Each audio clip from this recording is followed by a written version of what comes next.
necesario comprender lo que es el bautismo en sí mismo. Obviamente el bautismo es un pacto de magia sexual. Si se le va a bautizar el niño, con mucho gusto. Si él cumple con ese pacto más tarde, el bautismo le quedará sirviendo. Si no cumple con ese pacto, entonces ¿en qué quedamos? En la Iglesia de Oriente, el bautismo en el día de Epifanía está asociado a las bodas de Caná. En la Iglesia occidental, considerando la Epifanía, se asocia el bautismo al matrimonio de Jesús con su Iglesia. De manera que tanto en el Oriente el bautismo está asociado al sexo como en el Occidente. En ambos casos se relaciona con el matrimonio. Es pues el bautismo un pacto de magia sexual. Si se cumple, el bautismo queda sirviendo. Si no se cumple, el bautismo no sirve de nada. Esa es la cruda realidad de los hechos.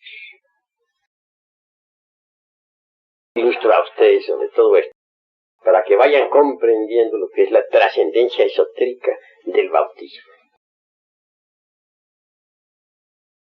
La pila bautismal, por ejemplo, en las iglesias cristianas, representa precisamente a la piedra filosofal, a los órganos creadores. En cuanto a las aguas magnetizadas o aguas lustrales contenidas en la piedra, representan indubitablemente al esperma sagrado. Con otros términos diríamos que el agua es el mercurio de la filosofía secreta, que el fuego de las veladoras representa el azufre de la alquimia.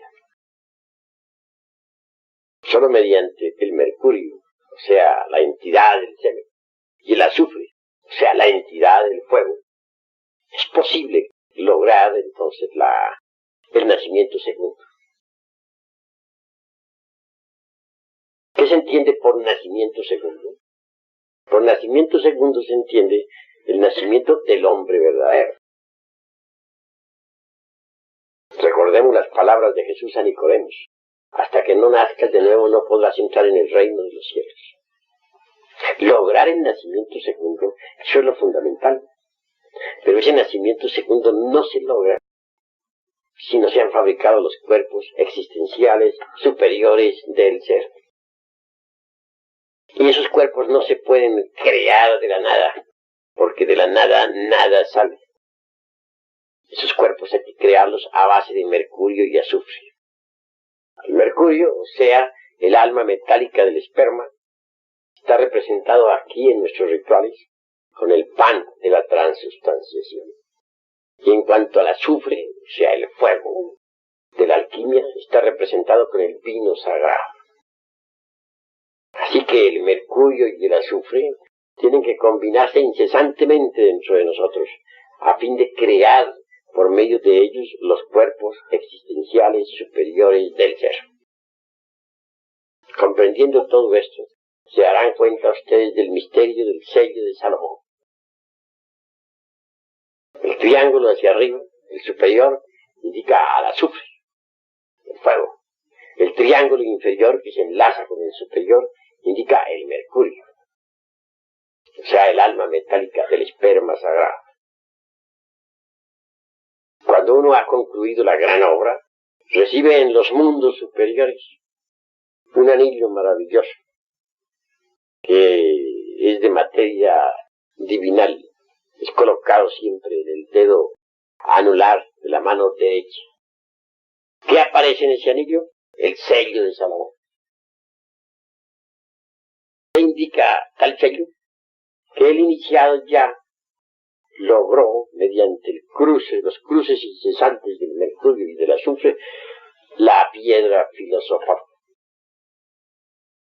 Así que mediante los cruces incesantes del mercurio y del azufre, se logra en primera medida crear el cuerpo astral. Como segunda medida, crear el mental. Como tercera, crear el causal. Quien posea un cuerpo físico, un cuerpo astral, un cuerpo mental y un cuerpo causal, recibe por tal motivo los principios anímicos, espirituales, y se convierte en un hombre auténtico, en un hombre real, en un hombre verdadero. Así pues, quien llega a ser hombre verdadero se dice que ha llegado al nacimiento segundo. Porque si como animal intelectual nació con el nacimiento primero, como hombre verdadero viene a nacer con el nacimiento segundo. El nacimiento segundo es para los hombres reales. Todo eso se logra mediante los cruces incesantes del mercurio con el azufre. En el bautismo se alegoriza eso sabiamente. El agua contenida en la piedra representa precisamente el mercurio. Fuego de las veladoras al azufre de la alquimia. Si quien se bautiza sabe combinar inteligentemente el mercurio con el azufre, pues logra el nacimiento segundo. Entra al reino de los cielos. Pero si quien se bautiza jamás trabaja con el mercurio y el azufre, su bautismo no le ha servido de nada. Así pues, el bautismo es un pacto de magia sexual. Hay que entenderlo así y no de otro modo. Se dice que el bautismo, la paloma blanca del Espíritu Santo, flota sobre la cabeza del niño que se va a bautizar. Ciertamente es que el Espíritu Santo es el mismo mercurio de la filosofía secreta. Cuando yo entré en la parte más importante de la gran obra, fui presentado precisamente ante el espejo de la alquimia.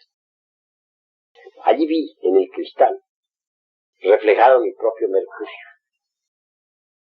En nombre de la verdad debo decirles a ustedes que el mercurio da a los grandes iniciados precisamente ese aspecto trascendental del gentil hombre. Veamos si no, por ejemplo, a hombres como Kutumi, esa sapiencia que demuestra como hombre, se le debe al mercurio, que es el mismísimo Espíritu Santo en manifestación.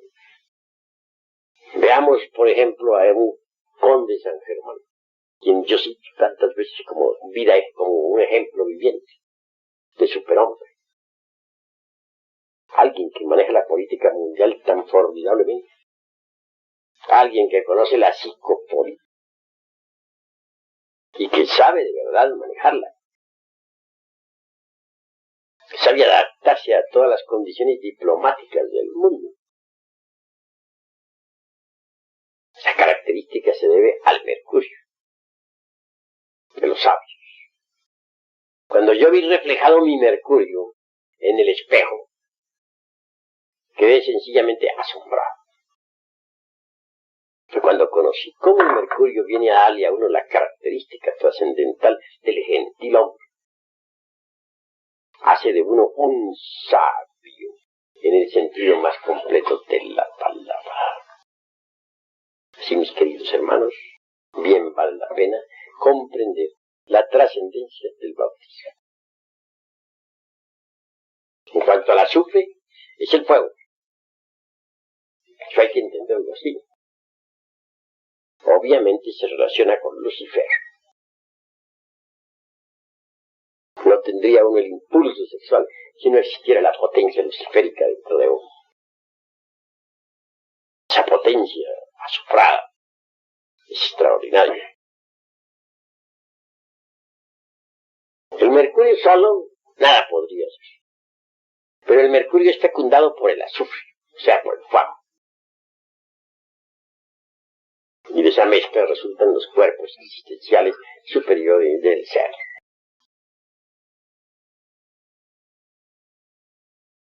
Es bueno ir entendiendo todas estas cosas para saber valorar el bautismo. Y es bueno no olvidar por qué motivo las iglesias cristianas, tanto de Oriente como de Occidente, con la cuestión esta de epifanía, o sea, la ascensión del Crestos cósmico en nosotros, relacionan siempre al bautismo con el matrimonio. Realmente una iglesia, por muy santa que sea, si no enseñara las claves de la autorrealización, pues no lograría salvar a nadie. Eso es obvio. Cuando uno estudia a fondo todas estas cuestiones del mercurio y del azufre, sabe valorar el bautismo como debe valorarse. El bautismo es sagrado en el sentido más trascendental de la palabra. No olviden también ustedes que el sagrado sol absoluto quiere cristalizar en nosotros las tres fuerzas primarias de la naturaleza y del cosmos. Estas son santo afirmar, santo negar, santo conciliar. Santo afirmar es la fuerza positiva, la del Padre. Santo negar es la fuerza negativa, la del Hijo. Santo conciliar es la fuerza neutra, la del Espíritu Santo. En el Oriente el Padre es Brahma, el Hijo es Vishnu, el Espíritu Santo es el Señor Shiva. El Espíritu Santo, o sea, el mercurio de la filosofía secreta, cristaliza en nosotros cuando trabajamos con el azufre y el mercurio. Este trabajo no se podría realizar fuera del laboratorio. Hay que saber mezclar las distintas partes del mercurio con las distintas partes del azufre. Pero esto es dentro del laboratorio. Y ese laboratorio es el organismo humano. De manera que el mercurio, o sea, el alma metálica del esperma, se combina inteligentemente dentro de nuestro propio laboratorio. Se combina con el azufre. El resultado de esa combinación viene a ser formidable. El primer resultado sería el nacimiento del cuerpo astral en el hombre. El segundo resultado es el nacimiento del cuerpo mental en el hombre. El tercer resultado es el nacimiento del cuerpo causal en el hombre. Cuando se ha conseguido esos vehículos, como ya les dije, entonces viene el nacimiento segundo. O sea, nace el hombre verdadero. Nace del mercurio y del azufre. O sea, del agua y del fuego. Así hay que entenderlo. Por eso dijo el Cristo, si no naciereis de nuevo, no podréis entrar al reino de los cielos. Hay que nacer de nuevo. No basta haber nacido como animales intelectuales. Eso es muy relativo. Ahora necesitamos nacer como hombres, pero como hombres verdaderos. Y el hombre verdadero nace del azufre y del mercurio, tal como se enseña siempre en el bautismo. Si no se cumple con ese sacramento, de nada sirve la bautizada. ¿De qué sirve? De nada. Así, mis queridos hermanos, es bueno que ustedes vayan entendiendo estas cosas.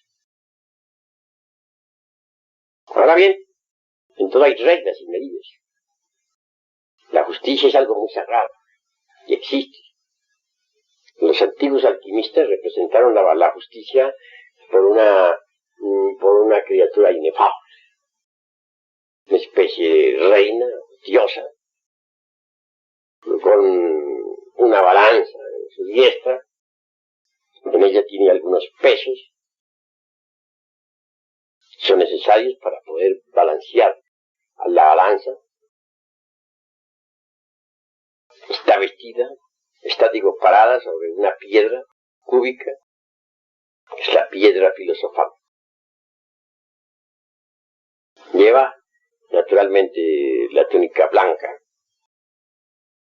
Encima de la túnica está la púrpura, el manto, y está tocada la cabeza con una corona de oro. También lleva si bien en la derecha, dispensen ustedes, en la izquierda lleva la balanza, en la derecha lleva la espada.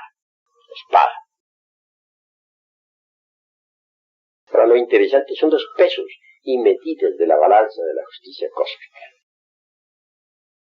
Es claro que el trabajo que hay que realizar en el laboratorio tiene que estar de acuerdo con la ley.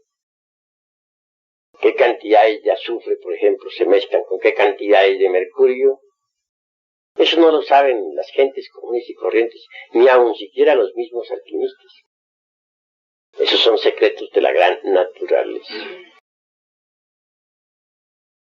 En todo caso, la justicia rige los trabajos del alquimista. Y la justicia es la ley. Si un alquimista, por ejemplo, tiene esposa sacerdotisa, y de pronto deja a la esposa sacerdotisa y estando en pleno rendimiento sexual va y se mete con otra mujer, pues adultera. ¿Por qué? Porque dos corrientes mezcladas dentro de la espina dorsal chocan entre sí. Un alquimista carga una corriente eléctrica. Y si luego se mete con otra mujer, entonces la corriente contraria se mezcla con la primera corriente, con la que cargaba en su organismo. Y allí resulta un cortocircuito. Y entonces se quema un hilo, que es por donde sube la serpiente sagrada. Ese hilo es el Nadi Chitra.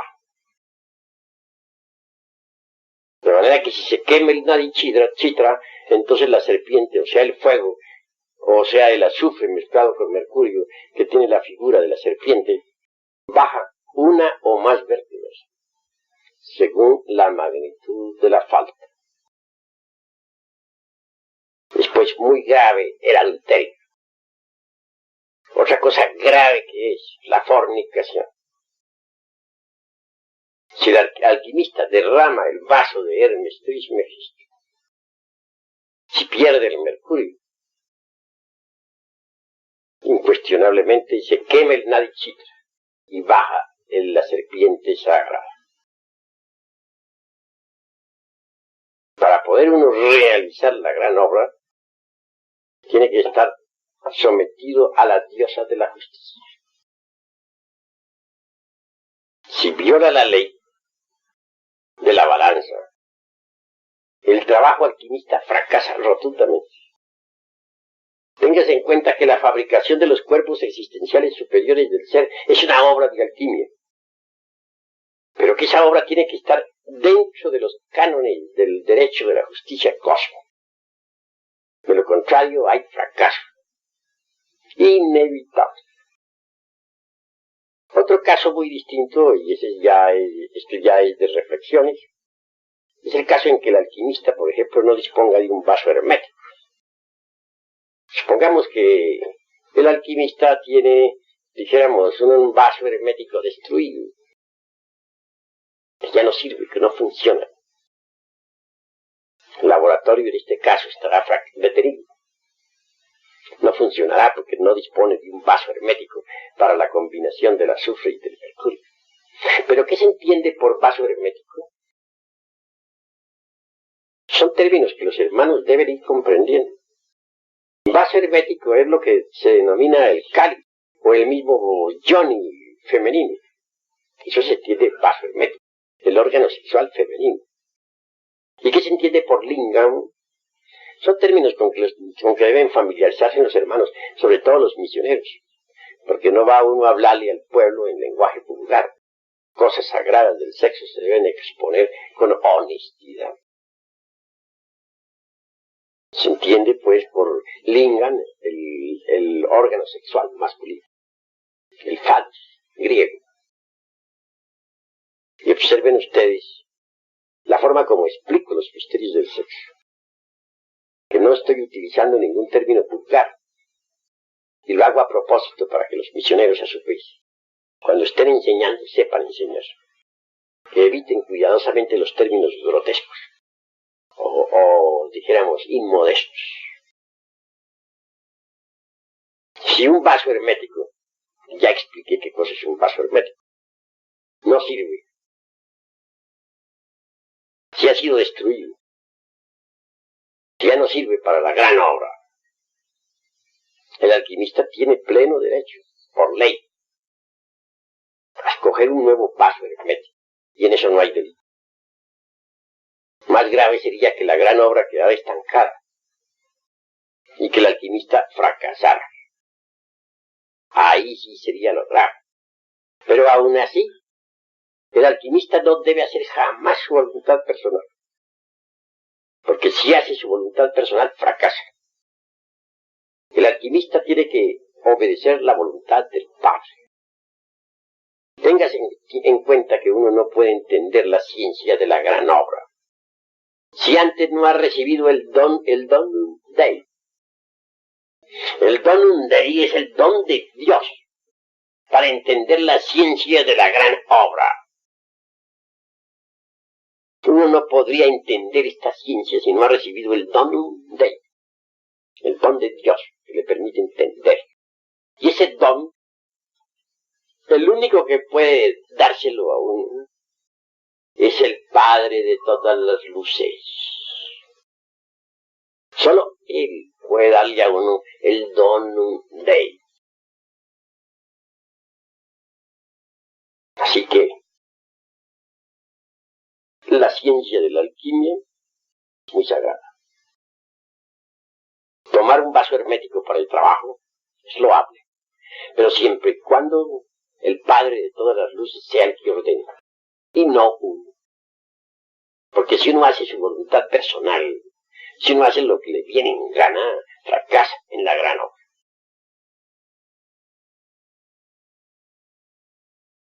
Son puntos muy importantes en relación con la alquimia, y puntos muy importantes en relación con el bautismo. Porque cuando se habla de bautismo y de alquimia, se habla de lo mismo. El bautismo es un pacto de magia sexual. Así pues, el bautismo encierra en sí mismo una fórmula. La extraordinaria fórmula de la alquimia.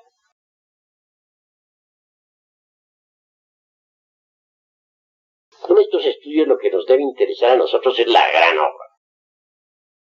Exclusivamente eso. Y en la realización de la gran obra,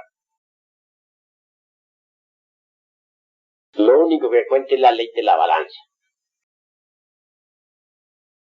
O sea, la ley de la justicia cósmica. Esta está por encima de todos los falsos códigos de moral que existen por ahí. Por encima de todos los prejuicios. Y al margen de toda clase de sentimentalismos morbosos. Aquellos que están esclavos únicamente de los prejuicios, del que dirán, de las máximas, dijéramos, de ética existentes en los distintos códigos morales del mundo, se quedan con el mundo, pero no con la gran obra. Si hemos de cumplir con el bautismo, tenemos que ser sinceros consigo mismo. Trabajar para conseguir el nacimiento segundo. Y una vez conseguido el nacimiento segundo, en modo alguno podríamos detenernos. Quien ha logrado el nacimiento segundo debe luchar intensivamente para integrarse con la divinidad. Si un hombre no se integra con la divinidad, tarde o temprano tendrá que involucionar entre las entrañas de la tierra. No se integran con la divinidad los hombres que no eliminan los agregados psíquicos inhumanos que en nuestro interior cargamos. Esos agregados psíquicos inhumanos son mercurio seco. Todo ser humano carga mucho mercurio seco y azufre venenoso o arsénico. El mercurio seco debe ser eliminado. Y en cuanto al azufre venenoso, este reside en los bajos fondos animales de cualquier ser viviente. Si no eliminamos ese azufre venenoso o arsénico, no progresamos. Y si no eliminamos también el mercurio seco, no progresamos. Cuando uno elimina mercurio seco y azufre venenoso, pues entonces consigue que el oro se fije en el mercurio. Si consideramos que los cuerpos existenciales superiores del hombre son esencialmente condensaciones del mercurio azufrado, con algo de sal sublimada, podremos entonces entender la relación que existe entre el oro y el mercurio. Aún en las minas vemos la íntima relación existente entre el oro y el mercurio. Los átomos de oro deben ser fijados en el mercurio. Normalmente el mercurio está asociado al oro. Dentro de nosotros existe el antimonio. Este no es una mera sustancia química como creen muchos. El antimonio es una de las partes autoconscientes del ser. Esa parte, ese es un artífice que cargamos todos en nuestro interior. Todos llevamos antimonio en lo más íntimo de nuestra psiquis. Esa parte autoconsciente, ese artífice, ese alquimista, es quien fija los átomos de oro en el mercurio, es decir, en nuestros cuerpos existenciales superiores del ser. Cuando los vehículos existenciales superiores del hombre han quedado constituidos por oro puro, incuestionablemente sirven para recubrir al espíritu metálico que todos llevamos dentro. Quiero referirme al Cristo íntimo, al magnés interior de la cábala y de la alquimia, al Señor. Estos vehículos compenetrándose mutuamente y entre sí, son denominados en la alquimia el to soma helíaco, el cuerpo de oro del hombre solar.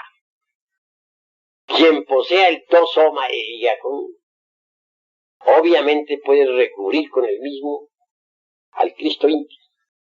El Cristo íntimo recubierto con el to soma helíaco constituye la piedra filosofal. Ya ven ustedes que es la piedra filosofal. Se dice que esa piedra puede vivir entre el fuego, es fusible como la manteca. Pero hay del alquimista que la arroje al agua, que se disuelve. Quiere decirse, o que quiere expresarse con eso de arrojar la piedra al agua. Sencillamente el que derrame el vaso de hierro, o el adúltero. Para esa clase de seres son las tinieblas exteriores donde no se oye sino el llanto y el crujir de dientes. Arrojar la piedra filosofal al agua es eso. En ese caso, se funde un metal, la piedra se dice que se evapora, es decir, el espíritu metálico escapa. Cristo escapa, pierde la piedra, se disuelve. Puede atravesar la piedra filosofal a través de un cristal sin romperlo ni mancharlo. De la piedra se puede sacar el elixir de larga vida. De la piedra se puede sacar los polvos de proyección, con los cuales se puede fabricar oro físico, efectivo. Oro material. Claro, si un alquimista que ya logró, ya tiene la piedra filosofal, poder, en estado de éxtasis deposita, por ejemplo, aquí en esta agua, sus átomos de oro. Entonces esta agua se convierte por tal motivo en un licor extraordinario, en los mismos polvos de proyección. Y si luego pone una gotita así, entre un crisol, donde hubiere plomo derretido, ese plomo se convertirá. Y con ese oro viven. Conde San Germán, por ejemplo, fabricaba oro físico, pero invertía ese oro. ¿En qué lo invertía? En distintos bienes materiales. Cuando la policía francesa invadió la casa de San Germán para saber de dónde provenían sus riquezas, quedaron asombrados al ver que todo estaba en perfecto orden. Tenían sus libros de cuentas, los bienes que tenía, todos debidamente documentados, es decir, no se halló una sola falla. Nunca realizaba sus transmutaciones metálicas públicamente, siempre en secreto. De manera que aparentemente él vivía exclusivamente de sus haciendas, de sus propiedades, fincas, bienes raíces, etc. Y todo estaba debidamente documentado. Así, mis queridos hermanos, por algo es que cuando uno concluye la gran obra, se encuentra ante el árbol de la vida, portando en su diestra el cuerno diamanteado. ¿Cuál es ese cuerno? El de la abundancia. El cuerno diamanteado. En el Apocalipsis de San Juan,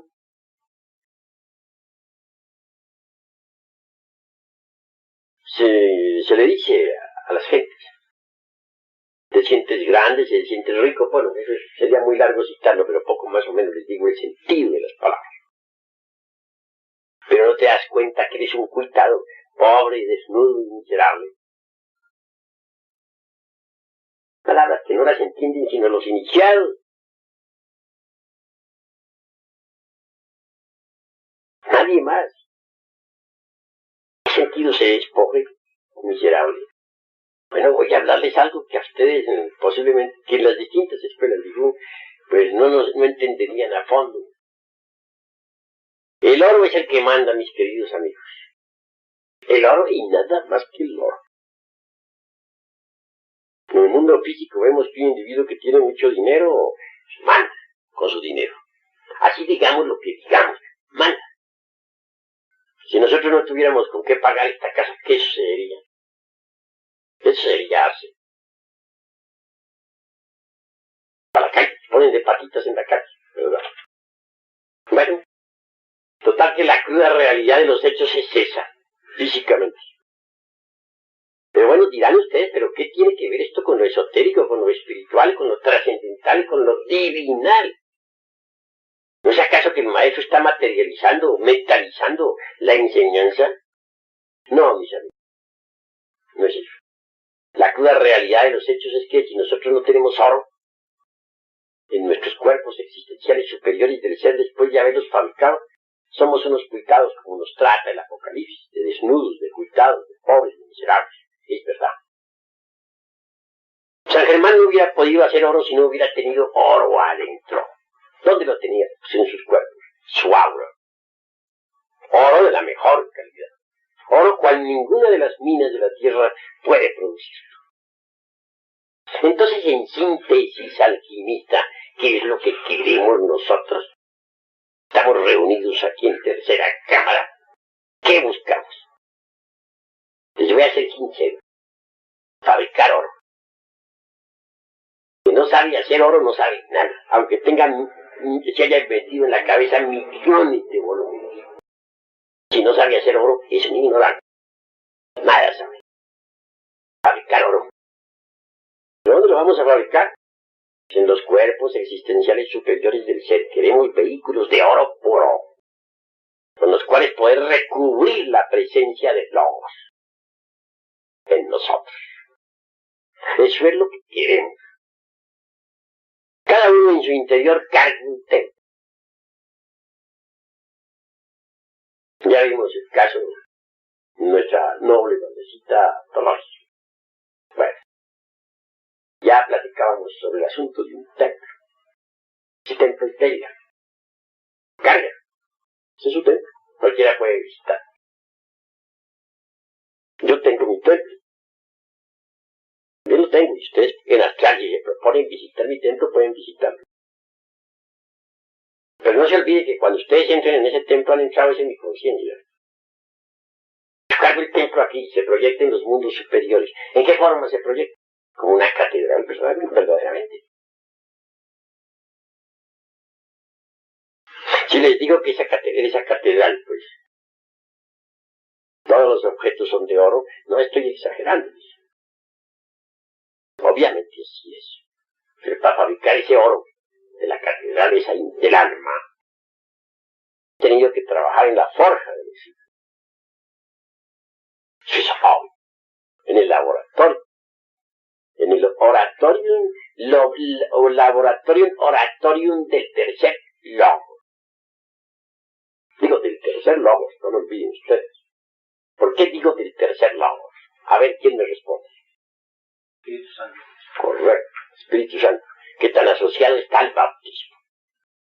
Eso es indubitable. La verdad que hay que saber entender eso. Cualquiera de ustedes puede visitar en cuerpo allá la catedral del maestro Samael Aumbeor. ¿Se hallará? ¿Lista? No falta claro sobre el altar, el cáliz. Y no faltará jamás sobre el altar de un maestro el cáliz, que es el mismo vaso hermético.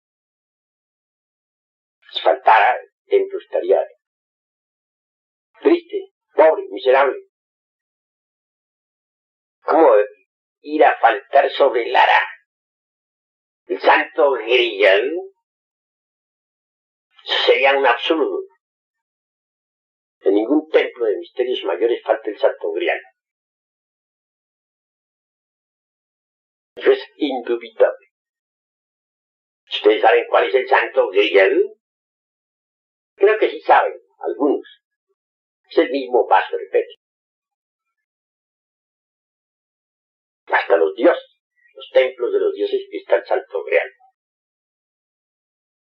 En ese vaso hermético colocan los judíos el maná del desierto. Ese maná con el que se alimentaban los israelitas entre las arenas del desierto, con el que se mantuvieron durante 40 años. ¿Por qué tenía que estar precisamente en el gomorro, la copa, el vaso hermético, el maná del desierto con el que se alimentaban los judíos? Ahora, ténganse en cuenta que ese vaso está a su vez colocado dentro del arca de la alianza. También está ahí la vara de Aarón, o sea, el lingam generador, y las tablas de la ley. Con esto documento todo lo que... En cuanto a los querubines, la Blavatsky dice que 2 querubines se tocaban con sus alas sobre el arca de la ciencia, y que se hallaban en la actitud del hombre y de la mujer durante la copa. El Parlevi sostiene que son 4 querubines que se tocaban con sus alas, masculino y femenino. De todas maneras se coincide en que los querubines masculino y femenino se tocaban con sus alas y que se hallaban en la actitud de la cópula química durante en el Sanctum Sanctorum. Los soldados de Nabucodonosor rey, cuando invadieron el templo de Salomón, lo destruyeron, vivieron antes, previamente, el arca de la ciencia, dijeron: este era el Dios que vosotros los judíos adorabais tanto. Este era el Dios de tanta castidad y santidad que vosotros mencionabais. Claro, rápidamente acabaron con todo. Destruyeron el templo de Jerusalén. Así, mis queridos hermanos, no entendían. Pero bueno, no nos salgamos del tema. ¿Por qué el maná con el que se alimentaban los judíos en el desierto tenía que estar en la copa o gomor? Si explico, sencillamente el maná es el néctar de la inmortalidad. Ese néctar sagrado no está en otra parte, sino en el vaso hermético. Y el vaso hermético está dentro del arca de la ciencia. Si los dioses no tuvieran el maná del desierto, porque la vida es un desierto cuando se renuncia a la verdadera felicidad nirvana.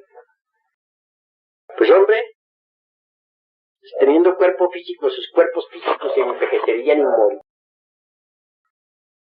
Entonces ellos necesitan de ese vaso hermético en el cual está contenido el maná.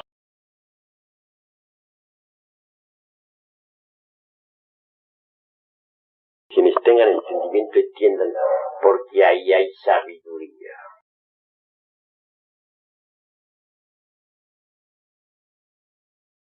Cuestionablemente, El error más grave de los distintos grupos de escuelas pseudoesotéricas, pseudo-ocultistas, estriba precisamente en creer que la autorrealización íntima del ser es a base de teorías. Se equivocan. Pensemos por un momento en la forma como surgimos nosotros a la existencia. En esos encantos del Viernes Santo. ¿Cuál es la raíz de nuestra vida? Un hombre, una mujer, una cópula química o metafísica. De allí salió nuestro cuerpo físico. ¿Qué precedió a esa construcción? ¿Qué instante? Esto nos lleva a los encantos del Viernes Santo. Incuestionablemente en todo eso hubo pues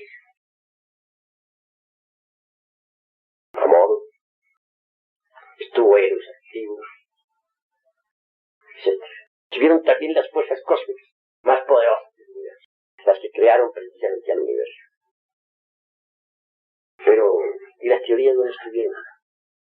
Todos esos millones de volúmenes, de escuelas, ¿dónde estaban? No, nada de eso existía para nosotros. Entonces, ¿de dónde surgió pues este cuerpo que tenemos? ¿Por qué vino a la existencia? También digo a ustedes, solo entendiendo esos misterios del Viernes Santo, tan fundamentales para los trabajadores de la gran obra, se logra la cristificación, la autorrealización íntima del ser. Cuestión de sexo, de fuerza erótica, de ondulaciones cósmicas de amor, de emoción trascendental y de gran voluntad. Por ese camino trabajando, se hace oro. Y el que llega a tener oro es inmensamente rico.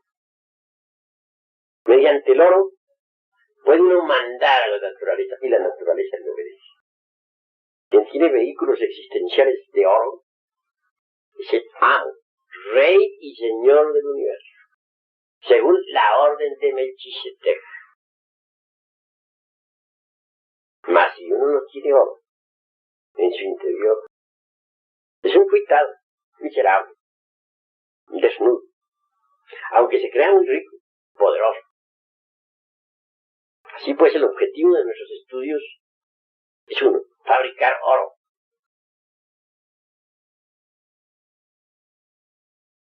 Se llega a fabricar oro cuando se conoce el misterio del vapor. Como les he dicho, es un pacto de magia sexual. Bueno, mis queridos hermanos, hasta aquí la plática de esta noche. Pero, eso sí, tienen todos perfecto derecho a preguntar, porque no quiero que queden con dudas de ninguna especie. Y lo que no hayan entendido será explicado. De la destrucción del vaso hermético de Lingam. Repite que no fuese así. ¿Cómo podría uno percatarse cuando ha llegado a la destrucción del Lingam o el vaso hermético? Los hechos son hechos, y ante los hechos tenemos que rendirnos.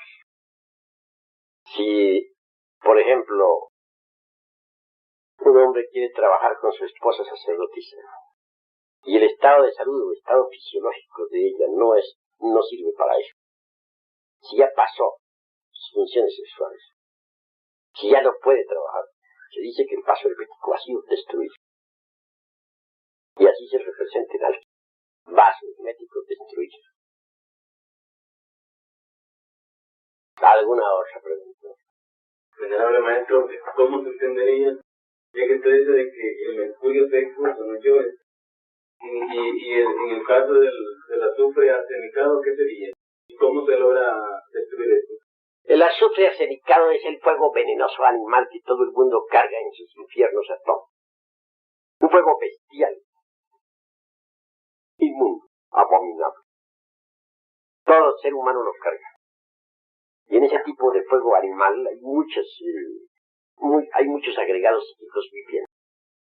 De tipo, dijéramos, que pertenecen a las leyes, al mundo 96 de la.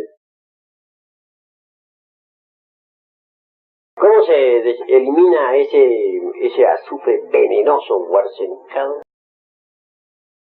Pues hombre, trabajando en forma pura y limpia, eliminando el mismo mercurio seco, por el mismo camino que he eliminado el azufre venenoso.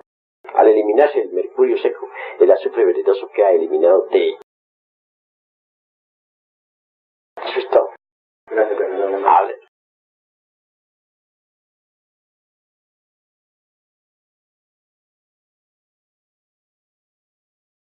Entiéndese por vaso hermético, en este caso, alquimista, el Johnny, que como se sabe no es el Linga. Un Johnny destruido no sirve para la gran obra. Si un alquimista tiene en su laboratorio un vaso y se le rompe, tiene que conseguir un nuevo vaso.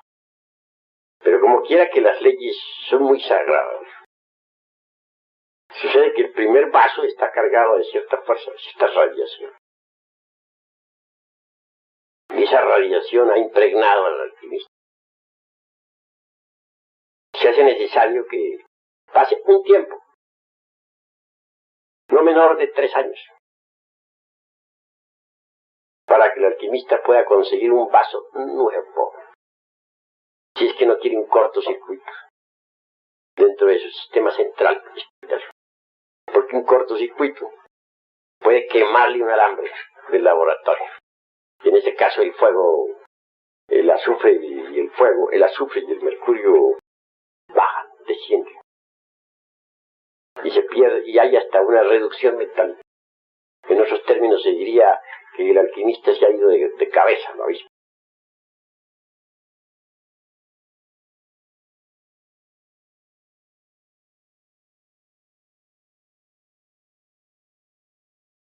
Repite, con más claridad.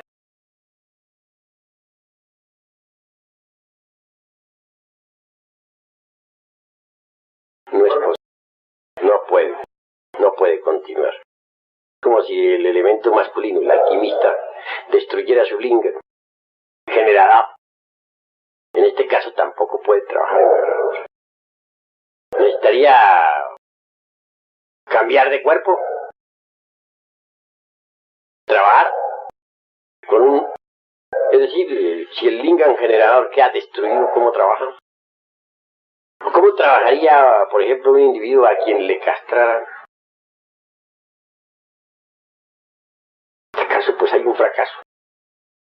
A ver, ¿Por qué causa se dañaría el vaso? puede dañarse por accidente, puede dañarse por la edad, puede dañarse por el karma.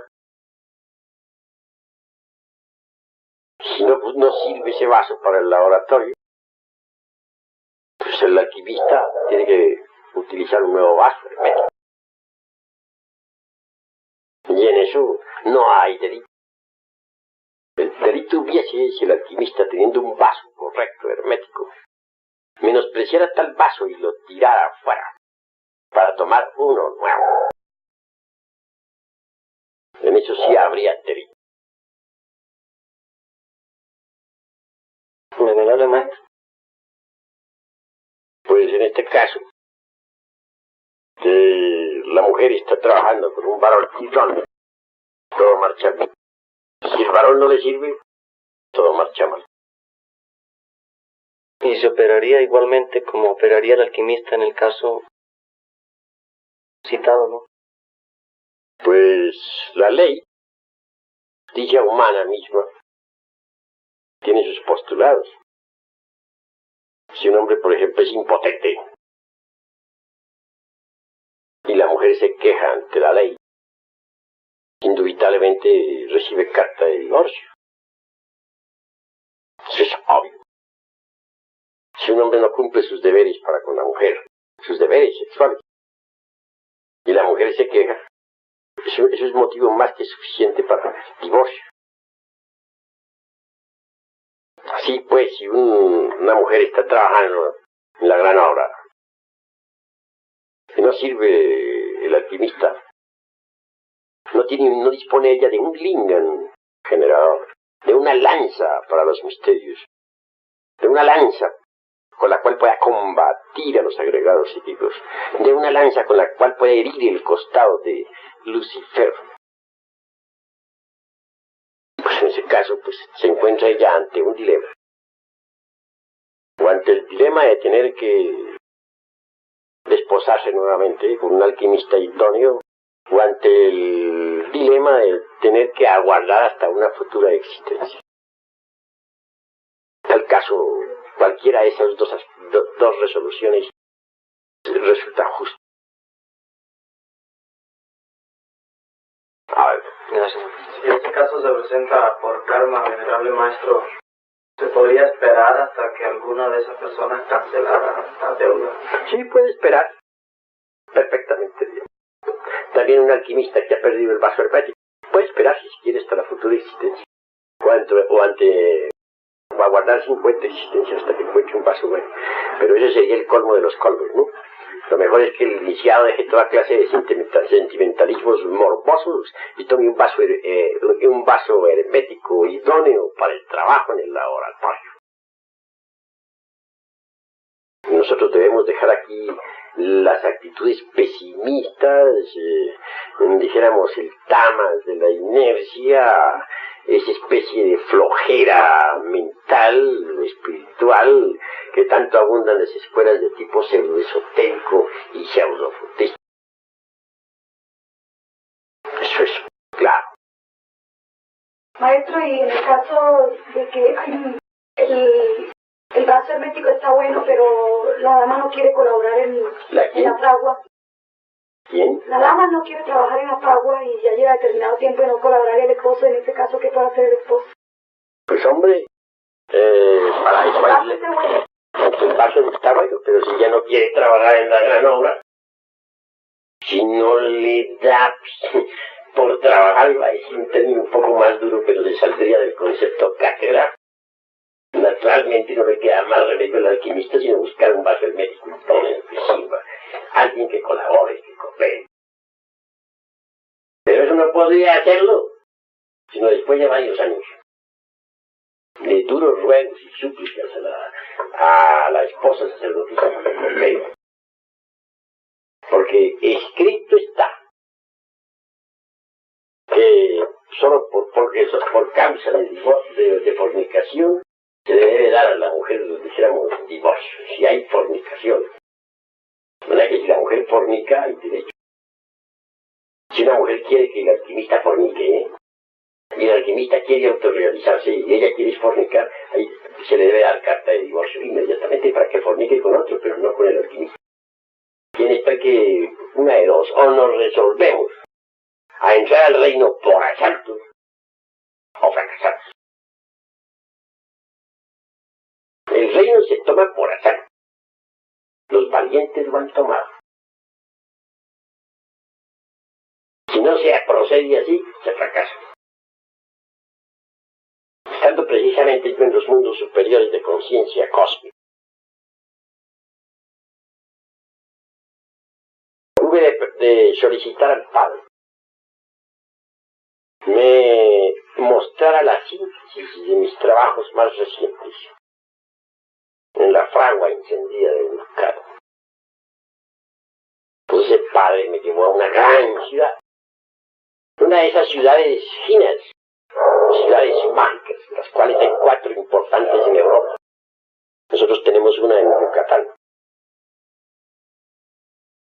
fundadas antiguamente por los tuatas de Danang, que fueron, entre otras cosas, grandes viajeros chinos. Bien, Allí encontré a muchos adeptos de distinto grado de esplendor. Hasta encontré adeptos exentos. ¿Ustedes saben lo que es adeptos exentos? Significa adeptos exentos ya de karma, no deben karma. En el esoterismo se dice adeptus exentos. Claro, que todos organizamos una excursión a la cima de la montaña tercera. Grandiosa fue tal excursión. En los mundos superiores de conciencia cósmica se pasa por vivencias trascendentales, divinales y formidables. Cuando conseguimos llegar a la cima con el ánimo de encontrarnos con Yod Hebe, el anciano de los días, entonces tuvimos la grata sorpresa de hallarle transformado en una palmera elevadísima. La palma es el símbolo de la victoria de Cristo. Todos los adeptos prosternaron en tierra para rendir culto a Yod Hebe. Sabía que esa palmera era mi real ser, pero el anciano de los días. Es decir, el interior de mi interior. Para hablarles a esta vez a ustedes en el lenguaje de la pistisofía. Es un lenguaje esotérico, simbólico, alegórico. Claro, que avancemos. Como quiera que el cuerpo astral tiene cierta elasticidad, utilidad. No me fue difícil aumentarles el tamaño para tomar aquella palmera por aquí, como quien dice por el cuello, y asirla con fuerza hacia mi pecho, y acariciar sus hojas, sus ramas. Aquellos adeptos, venerables,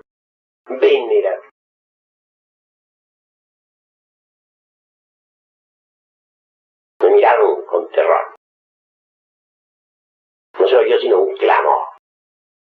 Se asombraron al ver cómo tomaba yo al anciano de los días, nada menos, en esa forma. Mas luego la palmera se transformó en una gran torre, la torre de mi templo interior, de mi propia catedral. Esa torre corresponde a la cabeza de lo divinal. Estaba tatuada de toda llena de piedras preciosas. Los ojos eran los de la